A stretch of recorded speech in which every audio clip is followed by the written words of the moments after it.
Oke, assalamualaikum warahmatullahi wabarakatuh.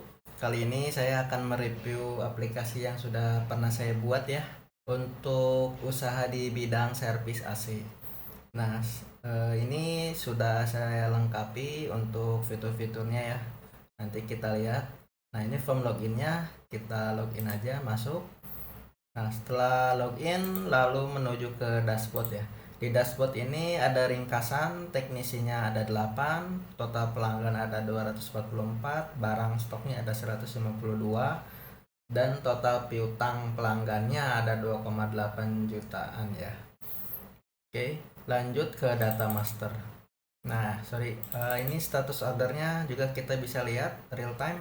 Yang menunggu 0, yang proses ada 49, yang selesai ada 325. Lanjut lagi di teknisi ya, data master teknisi. Nah, ini teknisinya kita bisa inputkan ya. Di sini bisa edit, bisa hapus, bisa tambah. Lalu ada gaji pokoknya ya. Gaji pokok ini dia hubungannya nanti dengan gaji ya. Di sini kita bisa generate gaji teknisi. Lalu lanjut ke pelanggan. Nah, di pelanggan ini ada tipe rumahnya apa, kantor, sekolah. Nah, ini untuk catatan saja, untuk melengkapi aja. Lalu lanjut dan barang stok ya. Barang stok ini ada harga modal, harga jual, dan stok minimumnya juga ada. Kita bisa isi misalkan stok minimumnya di 5 pieces. Nah, saat 5 pieces ke bawah itu nanti akan muncul notif seperti ini ya. Notif warna merah di barisnya, di baris datanya. Lalu lanjut lagi ada di transaksi ya. Nah, transaksi ini ada order service. Jika ada request service dari pelanggan, kita bisa transaksinya di sini. Tanggal, pelanggannya siapa, kita bisa pilih. Kita bisa juga ini ya, lakukan pencarian diketik juga bisa, lebih mudah jika pelanggan sudah banyak. Dan kita juga bisa centang atau checklist siapa saja yang bertugas untuk melakukan pekerjaan ini di bagian pilih teknisi ya, kita bisa centang. Nah, ini nanti ada hubungannya dengan gaji juga ya saat dilakukan transaksi di sini itu untuk teknisinya. Nah, ini estimasi biaya. Estimasi biaya untuk servis kepada pelanggan ini berapa, kita bisa lakukan input manual ya di sini, misalkan 150 seperti itu. Oke, dan keluhannya apa gitu. Oke, batal.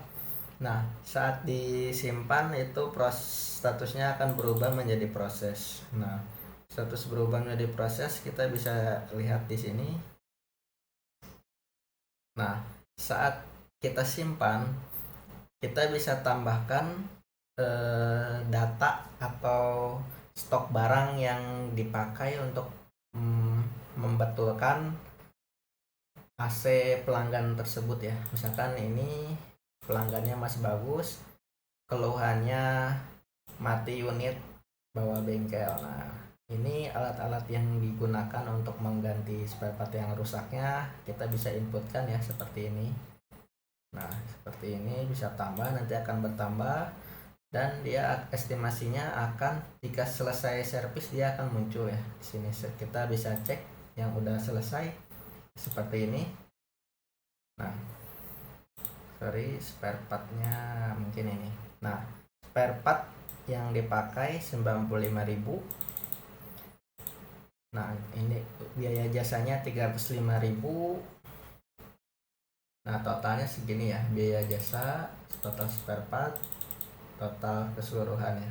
Dan kita bisa cetak nota seperti ini, contoh notanya. Ini bisa di print out dan bisa juga di save as PDF ya. Nah, seperti itu ya. Ini udah enak dipakai. Dan lanjut untuk transaksi pembelian ya. Kita misalkan mau membeli barang kepada distributor atau supplier, lakukan di sini. Nanti dia akan bertambah untuk stok barangnya ya di sini. Oke. Lanjut untuk penjualan. Nah, ini ada menu penjualan di sini itu khusus untuk penjualan spare part ya. kalau tadi di sini untuk jasa servis, begitupun sekaligus dengan spare partnya ya, jika dibutuhkan bisa ditambah di sini spare partnya. Dan kalau ini khusus untuk penjualan spare part saja, kita bisa ketik di sini pencarian barangnya, muncul otomatis di bawah ya. Nah seperti ini, tambah, dia akan bertambah.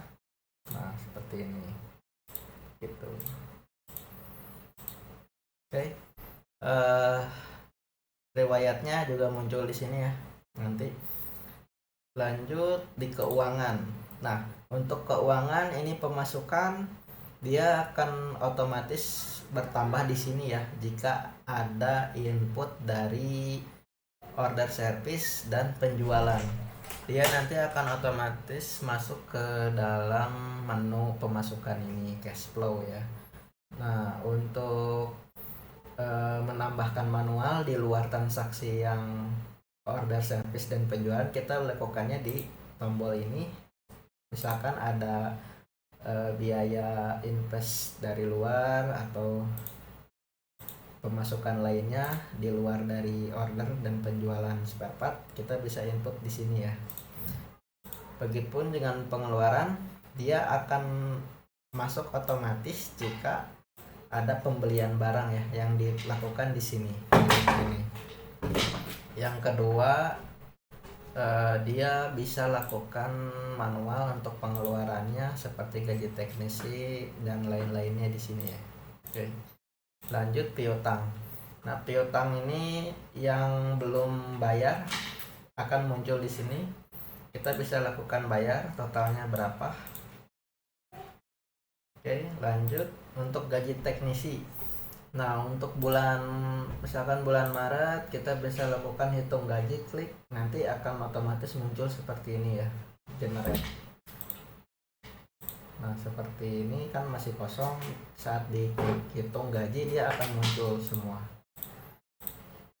Nah, ini kita bisa lakukan edit jika ada penambahan gaji, total fee-nya, lembur, bensin, dan potongannya apa, kita bisa tambahkan ya gitu.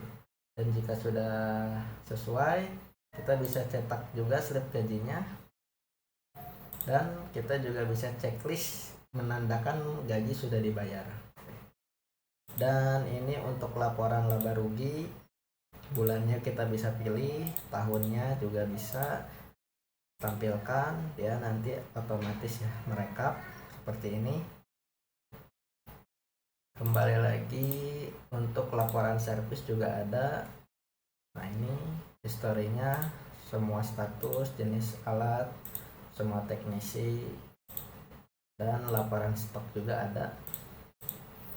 Nah seperti ini, riwayat transaksinya ada ya. Dan manajemen usernya juga ada di sini. Oke, baik. Begitu untuk review singkat aplikasinya. Terima kasih. Assalamualaikum warahmatullahi wabarakatuh.